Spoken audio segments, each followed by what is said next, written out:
Assalamualaikum warahmatullahi wabarakatuh. Waalaikumsalam warahmatullahi wabarakatuh. Alhamdulillah. Wassalatu wassalamu ala Rasulillah Sayyidina Muhammad ibn Abdillah wa ala alihi wa sahbihi wa man wala wa la hawla wa la quwwata illa billah, amma ba'd.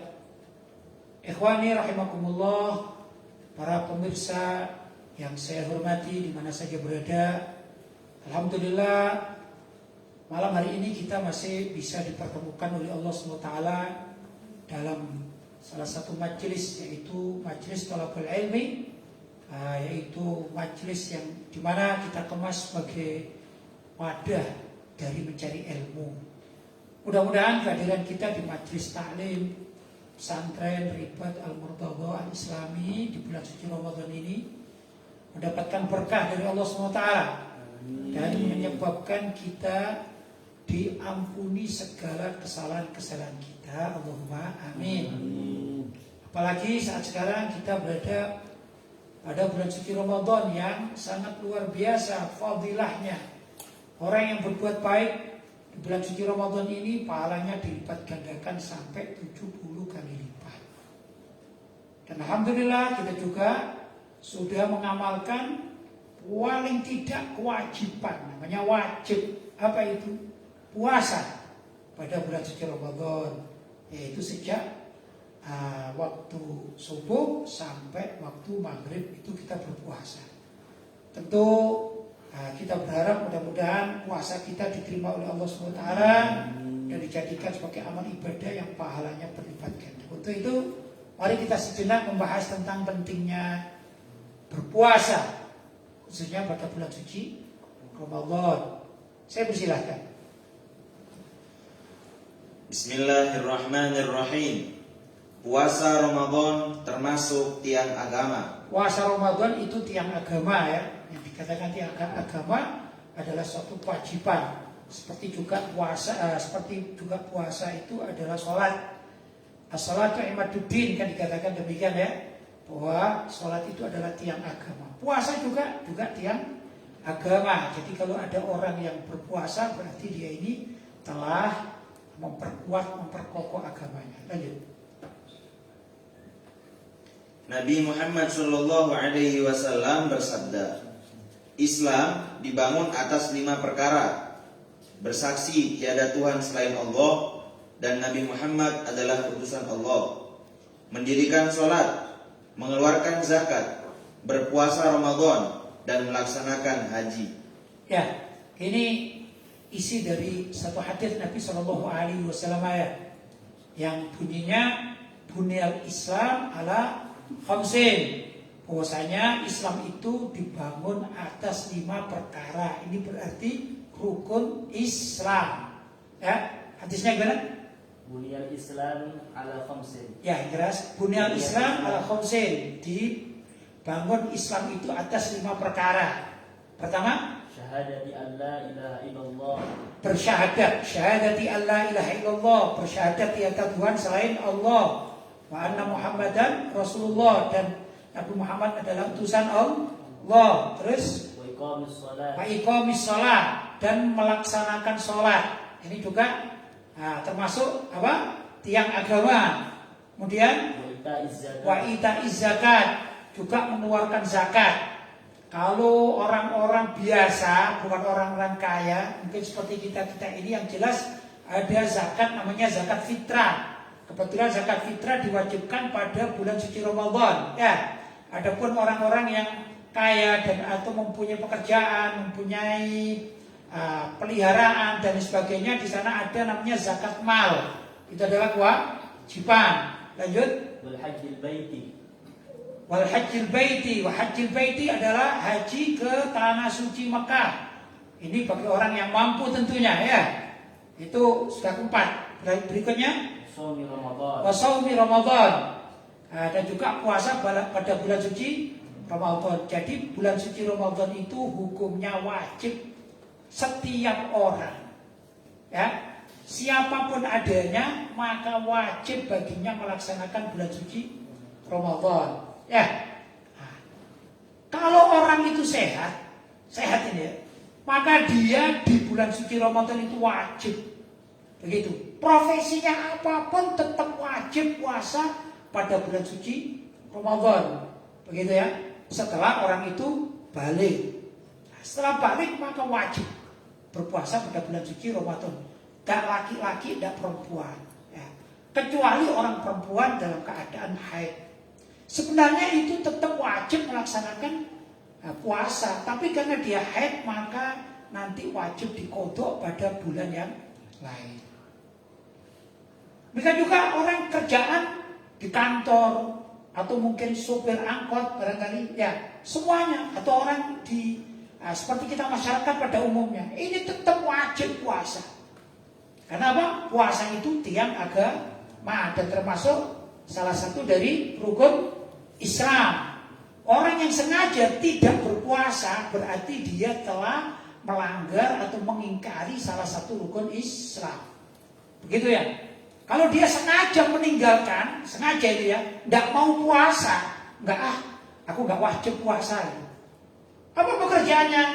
Karena pekerjaannya berat menurutnya. Entah itu supir angkot misalnya, atau di terminal, atau orang jualan. Dia yakin, bagiku nggak wajib puasa pada bulan suci Ramadan. Sungguh orang semacam demikian ini telah melanggar syariat.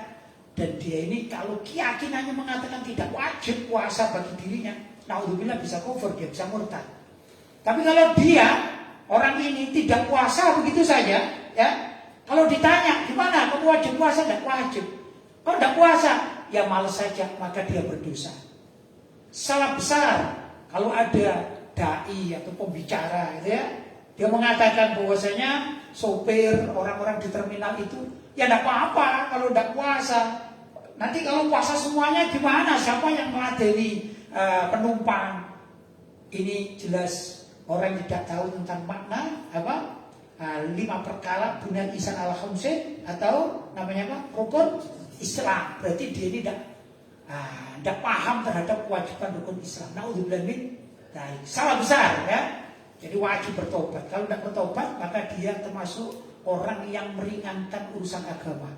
Dia perbolehkan orang tidak puasa karena kerjaan berat misalnya ya. Tidak begitu, aturan main tidak begitu. Tetap wajib setiap orang muslim.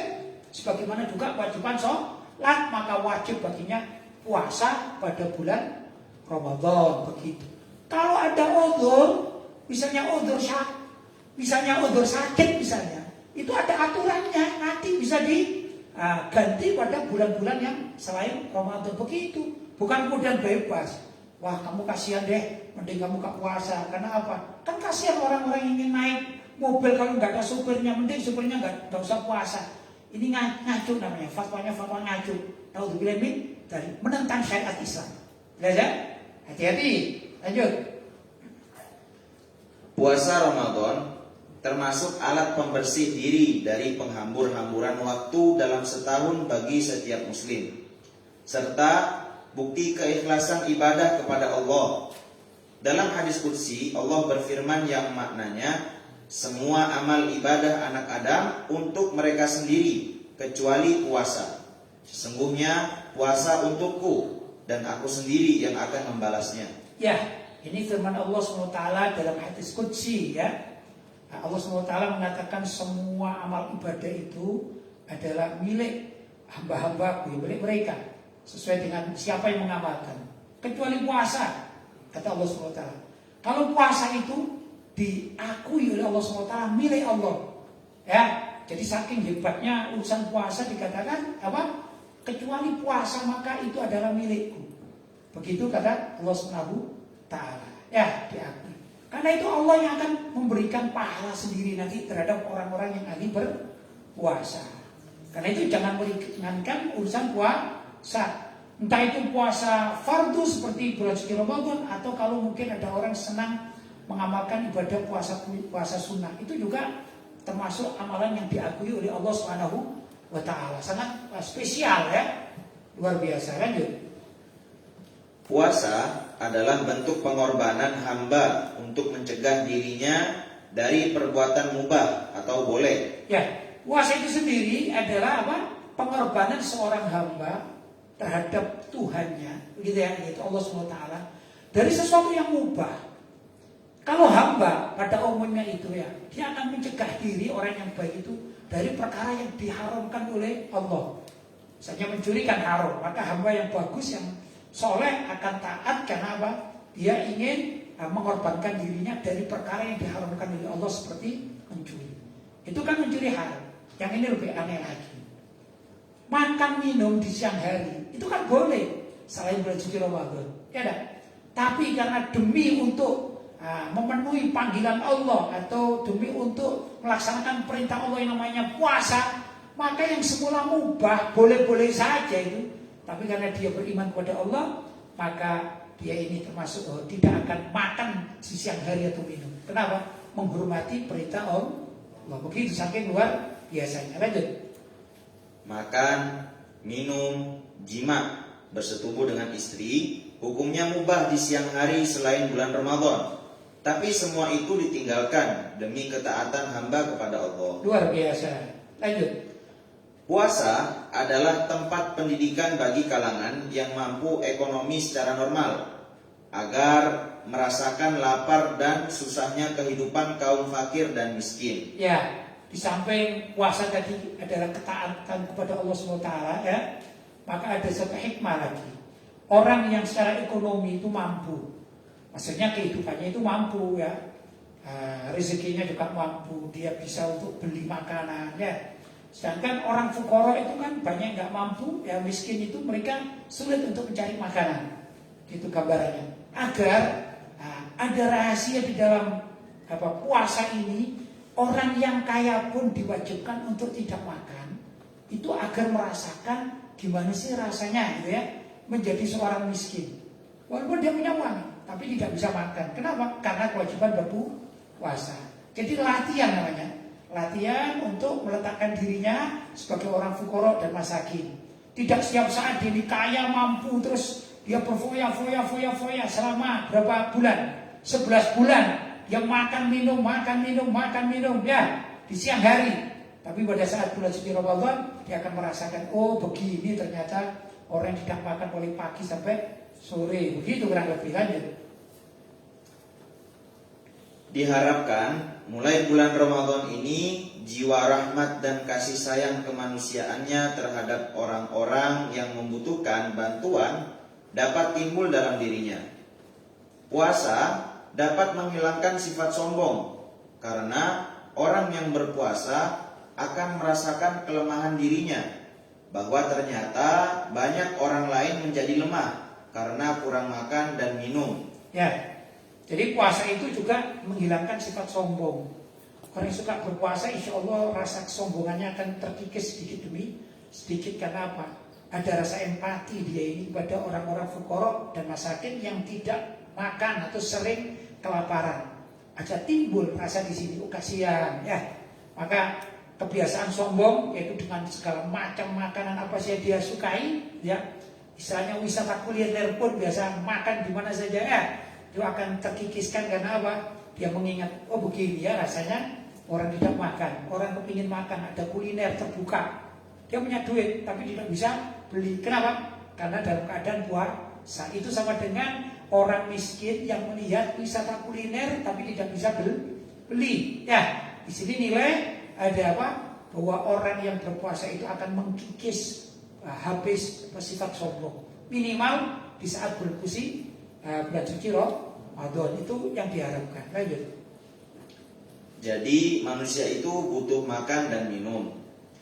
Ternyata kehidupan seseorang itu sangat bergantung kepada makanan dan minuman, hingga dirinya tahu betapa besar karunia Allah yang dilimpahkan kepadanya pada setiap hari, yang berupa rezeki makanan dan minuman. Ya, karena manusia itu ternyata butuh makan dan minum. Ini nyata sekali ya.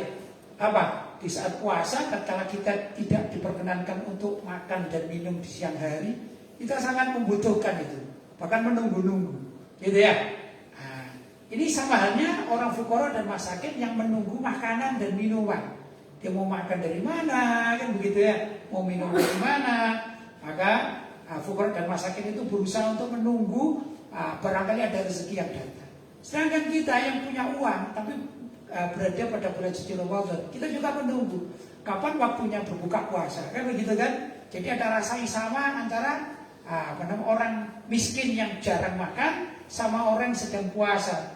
Hanya saja sebenarnya orang miskin itu tiap hari, bahkan setiap dalam 1 tahun terus menerus ibarat puasanya. Sedangkan kita umat Islam yang punya uang hanya 1 bulan.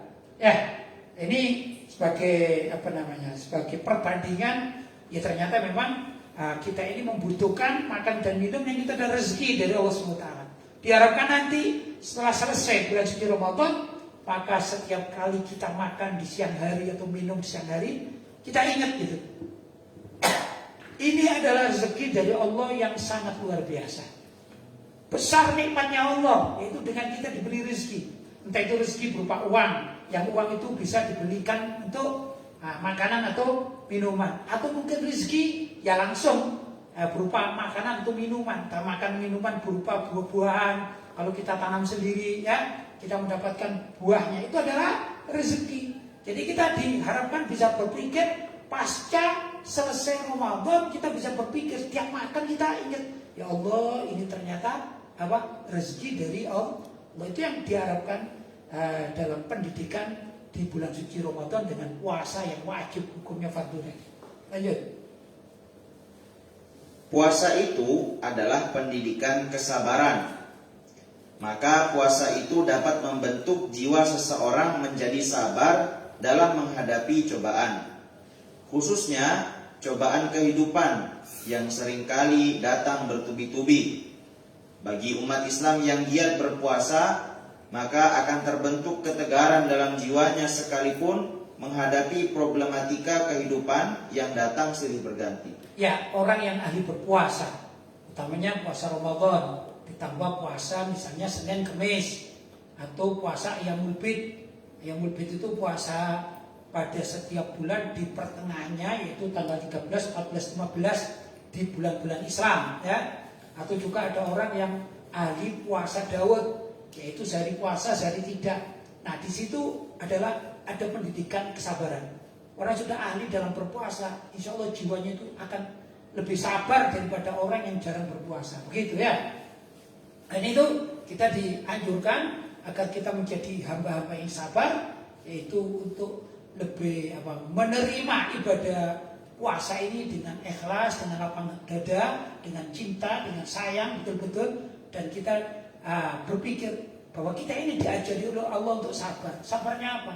Sabar untuk tidak makan, sabar untuk tidak minum, sabar untuk tidak berbuat sesuatu yang dilarang oleh syariat, terutama di bulan suci Ramadan. Begitu ya.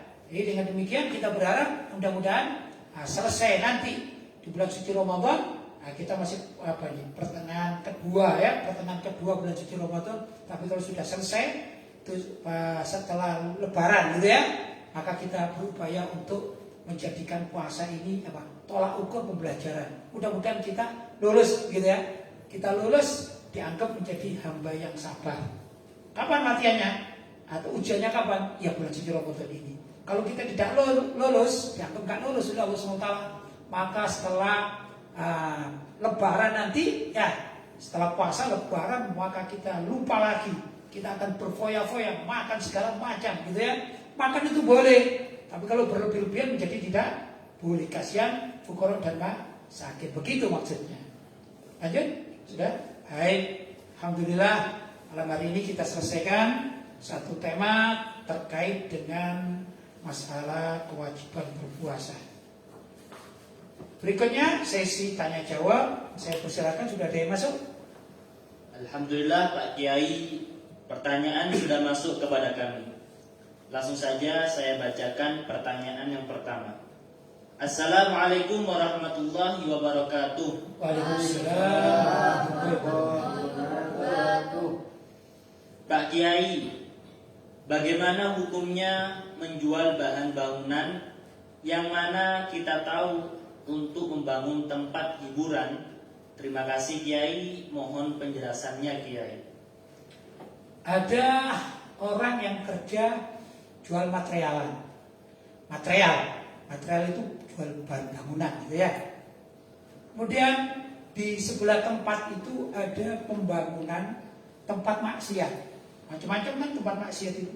Ada maksiat syirik kepada Allah, berarti ada pembangunan tempat ibadah yang dipergunakan untuk menyembah Tuhan selain Allah, itu namanya tempat maksiat, namanya maksiat akidah, itu sama. Atau di situ dibangun gedung, misalnya gedung prostitusi, apa itu gedung pelacuran misalnya, jelas tulisannya ya. Nah, itu juga tempat maksiat. Atau gedung perjudian, gitu ya. Misalnya ada ini tempat gedung perjudian, lalu yang dikenal namanya kasino, perjudian, tempat perjudian internasional namanya apa? Kasino. Nah, ada orang Muslim jualan material atau bahan bangunan itu di situ. Di sebelah sana ada pembangunan gedung kasino, tempat judi.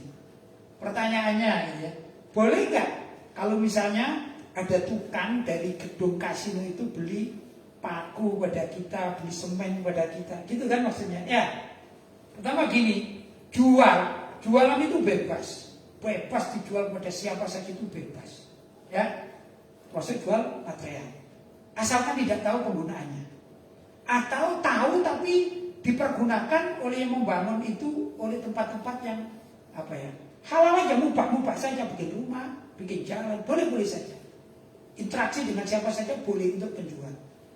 Hanya kalau ada pembeli yang terang-terangan ini akan membangun gedung atau tempat kemaksiatan, entah itu kemaksiatan akidah seperti tempat penyembahan Tuhan selain Allah, atau misalnya ada pengusaha patung yang disembah oleh suatu kelompok, memang asli arca itu apa ini loh, ada kaum di sana itu memang dia nyembah arca apa itu misalnya ya namanya, maka haram bagi seorang muslim menjual bahan bangunannya ya untuk orang yang sengaja membuat arca, yang arca itu disembah karena disembah selain Allah. Demikian juga kalau ada orang misalnya jual kepada tempat yang asli, memang ya asli sudah terang-terangan dipergunakan untuk tempat perjudian, maka haram menjualnya. Itu sama dengan demikian. Orang beli pisau apalagi biasanya yang orang Madura namanya celurit ya, apalagi misalnya rencong, pedang, keris, itu sesuatu yang mubah. Orang beli pisau kan bisa saja untuk masak. Ada pisau yang besar itu namanya, orang Jawa bilang bodeng, besar gitu. Kan bisa untuk memacak kelapa ini, ya kan? Diperlukan. Kalau ada orang yang jualan pedang yang besar, ya, tajam sekali, bisa saja untuk nyembelih sapi, ya. Nah, karena ini alat-alat umum, maka bebas orang itu berjualan. Siapapun yang beli boleh, paham? Kecuali kalau ada orang bilang, Pak, aku mau beli parang untuk membunuh fulan bin fulan, aku benci sama dia ini. Jadi untuk membunuh, hukumnya jadi menjual parangnya itu haram. Pak, aku mau beli linggis boleh ya. Karena aku akan merampok ini gedung di sana itu, tempat uang. Aku ingin merampok, aku butuh linggis. Maka menjual linggisnya kepada perampok itu haram. Paham? Ya. Demikian juga kita kiaskan kalau ada orang misalnya jualan materialan, kemudian dibeli siapa saja, hukumnya halal. Tapi begitu yang beli itu betul-betul secara nyata, laporan secara nyata, bukan ditutup-tutupi. Aku mau bikin gedung perjudian di situ tempatnya, maka haram penjualnya untuk menjual barangnya ke orang yang pembuat tempat maksiat tadi. Begitu kriterianya, jelas ya? Jadi sekali lagi, jualan barang-barang materialan itu hukumnya apa? Halal. Interaksi dengan siapa saja hukumnya boleh. Tidak perlu ditanya orang beli, Pak, zaman agamanya apa? Nggak perlu ditanya. Ada orang beli lagi, mau pakai apa? Beli semen. Nggak perlu. Ya, ada orang kita jual pisau, Pak, beli pisau untuk apa? Untuk bunuh ya? Nggak boleh gitu. Ya sudah, jual pisau, selesai. Tapi begitu orangnya yang beli itu bilang, aku beli pisau untuk membunuh adikku, aku sakit hati sama adikku. Naudzubillah min dzalik, nggak boleh gitu. Paham? Ya, sama dengan aku beli semen karena mau bangun tempat perjudian, nggak boleh jadi. Paham? Begitu. Ada lagi? Silakan. Lanjut pertanyaan selanjutnya. Baik. Assalamualaikum warahmatullahi wabarakatuh. Pak Kiai, kalau orang kerja di luar negeri atau TKI, apakah dia wajib sholat Jumat sedangkan di pabrik jauh dari masjid? Ini masalah sholat Jumat ya. Sholat Jumat itu hukumnya wajib bagi setiap muslim laki-laki. Sudah balik. Muslim balik laki-laki maka wajib baginya sholat Jumat. Ya, siapa yang tidak sholat Jumat berdosa. Begitu. Paham? Ini hukum asal. Kecuali ini. Kalau memang di tempat itu tidak ada pelaksanaan sholat Jumat karena rukun dan syaratnya itu nggak terpenuhi. Misalnya tidak mencukupi jumlah berapa? 40 orang. Paham ya? Tetap dituntut untuk sholat Jumat dengan cara apa? Harus mencari kawan 40 orang untuk melaksanakan sholat Jumat. Tapi kalau dia tidak dapat, mungkin karena situasi tempat, termasuk TKI tadi itu, dia tidak berkewajiban melaksanakan sholat Jumat, ya, tapi wajib sholat zuhur. Paham? Jelas ya? Namun ya ikhwan, yang perlu diketahui, orang bekerja itu harus juga mempertimbangkan tentang masalah sholat. Jangan mencari pekerjaan yang sekira seseorang itu menjadi sulit untuk melaksanakan sholat, termasuk sholat Jumat. Lihat, kalau ada orang kerja di suatu tempat pabrik misalnya, di situ ada tulisan, pegawai pabrik A ini dilarang sholat. Maka seorang muslim yang nekat masuk di tempat itu hukumnya berdosa dia, selama dia bekerja di tempat yang memang di situ ada pengumuman dilarang sholat, termasuk sholat Jumat. Dosa dia. Nah, kita memilih ini pekerjaan ini, kita mau kerjaan. Sudah tahu ada aturan main dari pabrik. Siapapun pegawai di pabrikku ini, kata direkturnya, tidak boleh sholat Jumat. Misalnya, maka haram seorang muslim ya bekerja di tempat itu karena ada larangan sholat Jumat. Gimana? Cari tempat lain. Begitu caranya. Kalau enggak dia berdosa terus. Ya. Memang kayak tadi itu, dia tatkala di suatu tempat atau wilayah tidak ada orang yang melaksanakan sholat Jumat karena suatu sebab, dia di saat itu tidak wajib sholat Jumat tapi wajib sholat zuhur karena tidak memenuhi syarat. Tapi pilihannya itu menyebabkan dia itu berdosa. Pilihan kerja di situ, yang di situ memang tidak memungkinkan untuk sholat Jumat, dia berdosa. Dalam kutip, kenapa dia harus kerja di situ? Cari dong tempat yang dekat masjid yang bisa bekerja. Begitu. Paham ya? Kalau misalnya enggak, kita ini kan daftar, kita nggak tahu ditempatkan di mana. Ya dia daftar cari kerjaan yang sehingga dia tidak dapat melaksanakan sholat Jumat itu. Berarti pilihannya itu salah. Kalau pilihannya salah, dia berdosa terus kepada Allah. Artinya dia tetap dituntut untuk melaksanakan sholat Jumat karena dia tidak mampu. Walaupun sudah diganti dengan sholat zuhur, dia sebenarnya masih berkewajiban untuk memenuhi perintah sholat Jumat. Tidak boleh, ya. Karena itu orang Islam tidaklah cerdas. Bukan urusan cuma cari rezeki, cari uang sampai meninggalkan sholat Jumat. Naudzubillah min dzalik. Saran saya, orang sudah terlanjur bekerja di suatu tempat, kok di situ terpaksa tidak bisa melaksanakan sholat Jumat. Ayo sesegera mungkin mencari alternatif pekerjaan. Ya, alternatif pekerjaan. Yang bila mana dia pindah tempat, maka di tempat barunya itu bisa sholat Jumat. Begitu. Jangan kemudian berpegang teguh di tempat yang nggak boleh sholat Jumat. Jangan. Maka di tempat yang tidak boleh sholat Jumat, anggap saja istilahnya batu loncatan. Waduh, aku sudah terlanjur, ya anggap aja batu loncatan. Akhirnya orang tersebut mencari peluang-peluang di tempat lain, sekira dia bisa melaksanakan sholat Jumat. Nah, tidak seperti pada perusahaan pertama atau tempat pertama. Begitu kewajiban umat Islam. Paham ya? Paham? Baik, masih ada? Sudah selesai? Baik, alhamdulillah. Malam hari ini kita waktunya barokah. Sudah beberapa hal yang kita bahas dan waktunya sudah mencapai jam 8:30 lebih sedikit. Tapi ya itulah, mudah-mudahan yang sedikit ini bisa kita ambil manfaatnya, dan juga mudah-mudahan yang sedikit ini bisa menjadikan kita terbuka untuk menjadi jiwa yang lebih baik pada masa-masa ke depan atau berikutnya. Itu saja dari saya. Hadza ma aqulu lakum wal afu minkum. Wassalamualaikum warahmatullahi wabarakatuh. Waalaikumsalam